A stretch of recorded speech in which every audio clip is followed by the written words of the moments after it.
Hey there folks, and welcome back to Reactoraptor. Today we're taking another trip down memory lane and diving once again into the world of gaming nostalgia with a review of the legendary Game Boy Advance SP, which this year coincidentally is celebrating its 20th anniversary since first being released in February 2003. I can't believe it's been 20 years already since this gem of a console was released.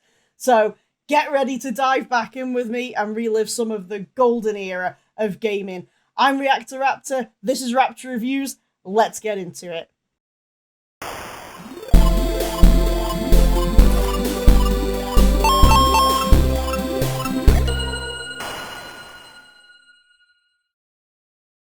So today guys, we're going to look at a true game changer. Now, Nintendo have always been known for leading the field in handheld consoles, and to be honest, the Game Boy SP was no exception to the rule.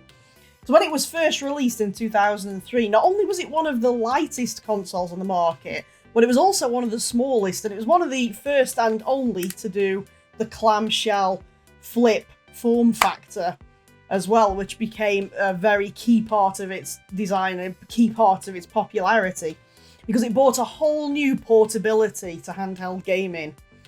I mean, surely you guys who've had one of these remember all those sleepless nights that you spent exploring all the vast worlds of Pokemon or battling the Koopa Troops in Super Mario Advance. Oh, just all the memories that this little piece of plastic holds for me is incredible. So, one of its standout features was its built-in backlight. Gone were the days of squinting under dim lighting conditions. With the SP, we could now enjoy some of our favourite portable games with crystal clear visuals, no matter where we were and no matter the time of day either. Plus, its rechargeable battery meant never having to worry about running out of power during those intense gaming sessions. But what truly made this console stand out was its impressive library of games. From classic titles like Legend of Zelda, A Link to the Past and Pokemon to beloved franchises like Final Fantasy and Super Mario, this handheld console offered something for everyone. And with backwards compatibility, you could play your favourite Game Boy Color games and Game Boy games as well, with a variety of different extra features that we'll dive into just a little bit later. So, talking about design, let's have a quick look at some of the specs and some of the things that are going on literally under the flip here. So, its size, closed, as mentioned, was one of the smallest at the time, and still to this day probably is one of the smallest actually, now I think about it. But closed, it's approximately 8.4 by 8.2, and it's 2.4 centimeters thick when it's actually flipped shut. Its weight is 142 grams, or 5 ounces for you guys in the States. Its colour was a 15-bit RGB simultaneous display, which could show up to 32,768 colours, which was groundbreaking for the time. The screen is a 2.9-inch reflective TFT colour LCD. And the frame rate is actually an impressive frame rate, and this surprised me. It's actually 59.737 hertz, so that's not too far off some of today's consoles. So, and like we said as well, the backlight was an incredible game changer on this console, and it also had several extensions to that in later releases as well. So you had the AGS 001. Which had the front light integrated LCD, which is the one that you see in front of me now, which was controlled with a little button just on the front here. And then you also had the backlight integrated LCD, which was the AGS 101. Now, the 101 actually had different levels of backlighting on it as well, so you could control how much battery power that you used versus how much of the screen that you wanted to see. And speaking of battery power, this thing has actually got a crazy long battery time. It will actually last 18 hours with the light off, and that's cut down to 10 with the backlight on. That's more than enough for those long car journeys where you're in the back of the car and you're bored and you don't know what to do with yourself. And all of that comes off the back of just 3 hours recharging, which is very, very impressive even by today's standards. Throughout its manufacturing run, it was actually produced in around 32 different colours and variations. You'll notice that mine here is slightly different to some that you'll see on eBay and places like that, but what we're going to do is we're going to dive into that later, and we'll come back to that one a little bit later and I'll explain what's going on there.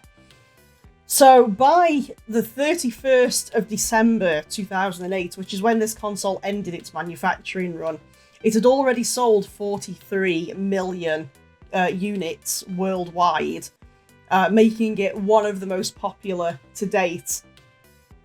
And one of the most notable capabilities of the Game Boy Advance SP was also its multiplayer capabilities as well. So just with one simple link cable, you could compete against your friends in Mario Tennis, or team up for a Pokemon battle, or swap Pokemon as well. That was something I remember doing as a kid, saying teammate, getting your link cable out and swapping your Pokemon.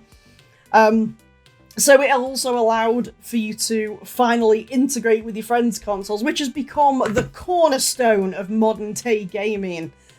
But then it was done via a link cable. It didn't have the internet or anything, so you had to physically be in the same place and you'd buy a cable to link the two together. And that wasn't the only thing you could link it to. You could also hook it up to the GameCube as well, and just expand on what the GameCube could already do. So there were some games that came out for the GameCube that expanded their functionality based on one of these little things being plugged into it. So all of a sudden you had an extra screen to display, like, say, a map or maybe an inventory on, and you also had a few extra controls to maybe control that independent from the game as well. But there was one aspect in which it went a little bit backwards, and that was, if you look there at some of the ports, I'll just zoom that in so that you can see. So you'll see that there's two back there. One of those is actually for the headphone link cable. So this was the first console to not include a 3.5mm jack for plugging in your headphones. It had a really good integrated speaker, which I will literally just... I'll boot up the console for you now, and you can hear that from there. That's right up to the microphone, just so you can hear roughly the quality of that. But if you wanted to listen through headphones, you had to have an additional adapter to do so. So guys, like I said, you may have noticed that my version of this console is actually slightly different to anything else that you will find out there on the market. I've got this really nice sort of turquoise see-through shell for mine, as you can see there, and it's got its own little custom sticker on the back, and if you look really closely in there, you can actually see all of the workings, the circuit board, and all of that good stuff there as well. And that is because mine is a professionally refurbished console. Now, these are actually growing in popularity at the moment and becoming a really popular option, which is something a little bit above and beyond the purist option. Now, your purist option is always going to be the cheapest, so if you want to pick up one of these used on eBay or somewhere similar, you're probably looking around the £80 to £100 mark, depending on what shell it's got. And then a step up from that, you've got your refurbished consoles, which tend to come in from £100 anywhere up to about £300, depending on the work they've had done to them. So my particular Game Boy, this one here, cost me £100, and it's been refurbished to a really professional standard with a new shell, but it's still got all of its original bits. So I like to think this is a nice, happy medium between some of the newer refurbishments that are coming out. Now, with some of the newer refurbishments, they are particularly impressive because you can get them with USB-C ports so that you can carry around a modern charger, get a modern cable for charging even. And they also come with a better and more vibrant screen as well. So if you look at the actual quality of the screen, you'll notice that even though the backlight does vastly improve that colour quality that you see there, it's still quite dark, and when you look at it from multiple angles, you'll notice that you lose the picture as well, and you just start to see nothing but the backlight on the console. And that's because it's a very old display. However, some of these refurbished consoles are starting to come with some really impressive displays that show an even wider array of colours on them. And these screens could probably rival something that you get with a Stream Deck, something that you get with an OLED screen, because bear in mind, what we're showing on them is actually a lesser quality than what we're expecting to output on something like a Stream Deck or a PlayStation Portable. Obviously, it's going to have all those good things like volumetric lighting, and things are going to look overall more impressive. But the reason this looks like it compares to some of those displays is because, hey, it's only got a range of about 32,000 colours to pick from. Whereas something with all these different features on is going to have a faster refresh rate, it's going to be showing at least 10 times more colours, and it's going to have to keep up with a lot more processing. But the more we keep it simple, the better it looks on displays like this. And trust me, just being able to jack it up just that little bit more is definitely worth the money, and something I'll probably be investing in the future. So guys, I couldn't just get the console itself. Obviously, I had to get a game to go with it. So I actually found something that I adored when I was younger. It's got a little bit of a cult following, and it's a little bit different from all the other games that you see out there. So I managed to get a boxed copy of Golden Sun, which again is an impressive feat these days, getting boxed consoles that are in a decent condition. Due to the nature of a portable console, you are going to find that a lot of the games you're going to get hold of aren't going to have boxes, aren't going to have manuals, and even when you do get hold of something like this, it might not have its cardboard insert, it might not have its manual, and all those nice little bits are going to be missing from it.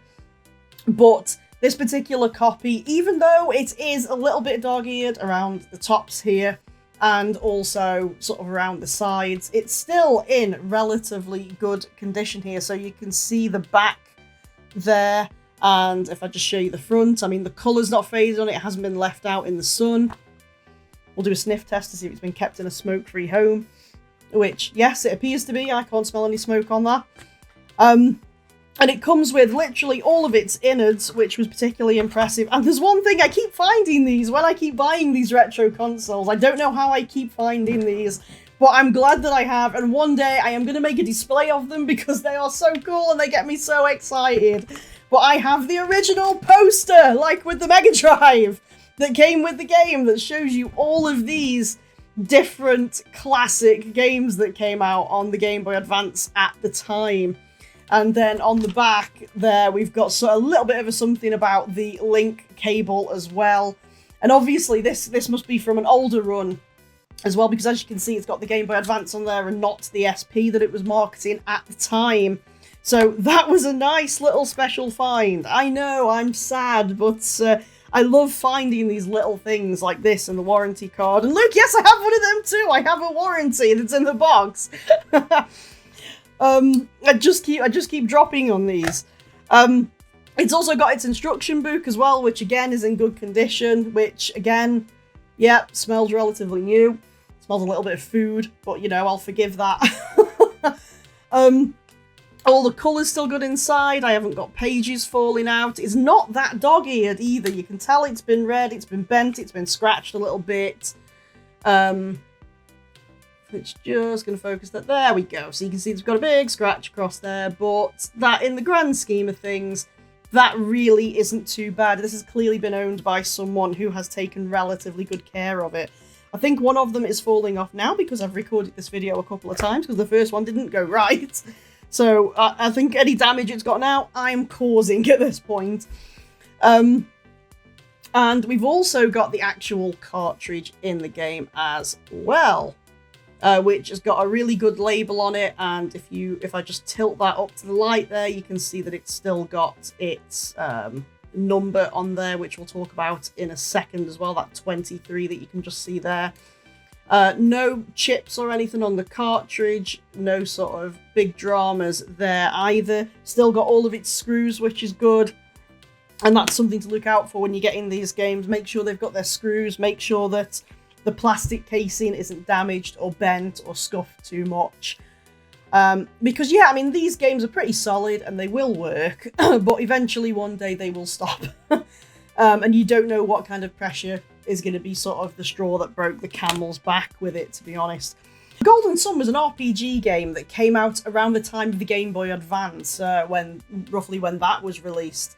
And it's a sort of cute little game about magic and having little gin. It's basically I'd say like the poor man's Final Fantasy in a way. So yeah, Final Fantasy sort of smashes it on every aspect. This was a really good alternative.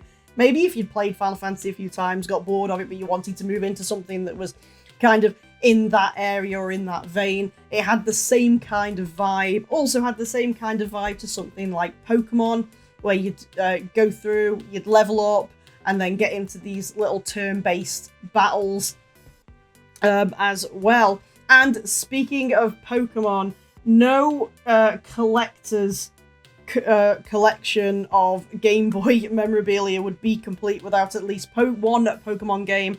So I ended up getting 2. So I've got Pokemon Yellow, because that is the first Game Boy game that I ever had when I was a child, and the notion that Pikachu could now be out of his Pokeball, like in the TV series, and follow you around, and you could turn around and actually talk to him and he'd talk back to you, was just completely like mind-blowing at the time. And then obviously we had our second gen Pokemon that came along with Pokemon Silver as well, and I believe this was one of the versions that came with and correct me if I'm wrong, I could be wrong on this, but I think it was one of the versions that came with the Pokewalker as well. And the Pokewalker was a little pedometer, a little sort of Pokemon pet thing that you could carry around with you, and the more steps that you got on the Pokewalker, the more in-game stuff that your Pokemon would get, and you'd level your Pokemon up in-game just by walking around. And again, that kind of innovation from Nintendo is what makes all their products so popular.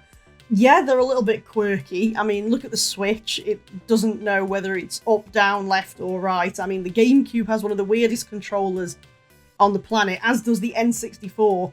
But that's kind of what Nintendo are good at. That's why we love them so much. We love this kooky, quirky, childish way they have of just not taking gaming too seriously.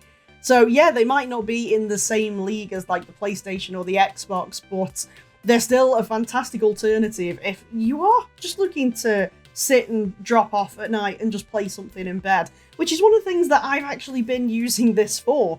So when I haven't been able to sleep at night, I've literally just been going on doing half an hour of Pokemon and then drifting off to sleep.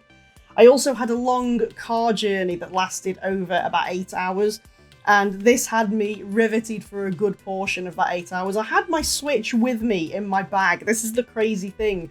And yet I still chose to pick this up and just get into this. And this kept me so entertained for most of that journey. And by the time I literally looked up from it, we were home. It was insane. And the last thing I ended up getting with this Game Boy XP is I bought something so that you guys don't have to. This is a copy of Pokemon Fire Red, which came out sort of several generations later when Pokemon was sort of several releases in. And this was one of the first Game Boy Advance games for the Game Boy. And this actually, folks, is a fake copy of the game. Now, just for clarity, the person who sold it to me did advise me that it was fake at the time that I bought it. And they did warn me, and they also explained to me how you and me can spot some of these fakes as well. So if you look really closely at this cartridge here, when it focuses in, and if I tilt that up into the light, do you remember the numbers which were on the Golden Sun console? I will just put them up on the screen for comparison there. They are now missing. And also this label here is very plain. It's supposed to be shiny and it's supposed to be reflective, and it's just completely flat. And one other thing as well is, if you look really closely, I don't want to pry it too much, but you can see that the housing is just coming loose at the side there, which means that it's quite poorly molded and poorly put together. So there's quite a few of these fakes out there, and it's always good for you guys to know how to spot them. Now, my Pokemon games cost £30 each, unboxed as well, I would point out, and that's for some of the older ones. This one was going in the shop at the time for £35. He had a proper legitimate copy as well that I didn't buy at the time. And you can see the difference in that one compared to this one as well. And I will put a description up on the, well, a comparison up on the screen so that you can just see the difference between a real and a fake. This one only cost me £15, so I wasn't completely ripped off with it. It does work. It plays the game. It boots up. It's the game that you expected it to be. It's not a cheaper version. It is the actual game. And this happens because these cartridges, when they first came out, didn't have much technology in them. In fact, the most advanced technology they actually had in them was probably a little tiny battery at the back to record the saves, and that's probably about as advanced as these get. It wasn't possible at the time to copyright protect these. So it was really easy to plug them into something that would then copy them onto a hard drive, and that's how emulation for PCs was born. So if you are going to pick up a copy of a really popular Game Boy Advance game, make sure you look for your numbers, make sure you're checking the labels and the quality of the housing as well, and just make sure that you don't get duped into buying a fake. Because to be honest, when I looked at this in the window display, I couldn't tell that it was fake. I'm really grateful that he actually was honest and told me that it was, because I wouldn't have known otherwise. It's a very convincing forgery, especially because it's got the coloured housing as well that the original Fire Red would have came with, and you'd have thought that would have been missing. But it is a very good copy. It's embossed the way it should be. So don't fall into the same trap I nearly fell into. So guys, the only thing I guess we've got left to look at on this is how much did I pay for mine? And where did I get it from? So I actually, as mentioned earlier in the video, I paid £100 for the console itself, £15 for my fake cartridge, and £30 each for my Pokemon games as well. And then you've got my box copy of Golden Sun, which came in at £35 as well. So if you are looking to get a refurbished one, then you're probably looking at anything upwards of about £200 to £300, depending on the quality. And if you're just looking to pick up one of these consoles pre-owned off eBay or somewhere like that, then you could be looking at anything from £80 and upwards, depending on what shell it comes in. Some of the more notable and rarer shells are the NES imitation shell, the Pokemon Yellow version, and the Surf Blue. And guys, if you get hold of a Surf Blue console, hold on to it, because it is one of the rarest colours out of the whole selection there. And it was only released to the UK and only for a very short period of time as well. And a really easy way to tell if it's got its original shell on, these ones only came with the multi-step light as well. So make sure that you've got your multi-step backlight in them as well. They're going on eBay at the moment for anything upwards of £200. So if you've got one of them, hold on to it and maybe keep it as a collector's piece or something to sell later on. Now guys, I got all of my kit the same place I got my Mega Drive from, which is Game Zone in Tunstall in Stoke-on-Trent. So his link is down in the description below. So if you're looking for any kind of retro kit, go and visit him. I know at the moment he has currently got in stock, and it is amazing, and it's a shame I can't afford to buy it myself. It's a NES action kit that you can go and purchase from him. I think he's selling it for around £200. He might still have that in, so if you're interested, if that's your sort of thing, get down there, have a look at what he's got. He's also got a Facebook as well, which is what's in the description below. And there you have it, guys, a trip down memory lane with the Game Boy Advance SP. It was truly a gaming icon of its time, allowing us to explore countless hours of joy and adventure. So if you've got hold of one of these babies, dust it off, boot it up, and enjoy the next 20 years to come with it. And if not, go and grab one for yourself and consider looking at some of those refurbished ones and go and relive some of the golden era of gaming. Guys, if you enjoyed this video or found anything in it useful, then please drop a like down below. Drop a comment and tell me what your favourite memory of the SP is and some of your favourite games. Or if you do indeed remember Golden Sun, please leave a comment and let me know, because I feel like I'm the only person in the world that remembers it. And if you do find this or any of my other videos helpful, then please subscribe to the channel and ring that bell for the notifications. We've got more retro stuff coming, more gameplay, and some really exciting stuff to come in the future. Guys, if you want to come and say hello and see me live, I have started streaming again on Twitch. There is also a link to that coming up down below. So if you want to catch some of the live, unedited squad action on there from Call of Duty, then check that out. Give me a follow and come and see all that good stuff and come say hello to us. You never know, you might be lucky enough to get invited in a lobby as well. So that's all from me, guys, and I'm going to be back in the next video. And why am I going to be back? Because gamers never die, they just evolve. See you next time, guys.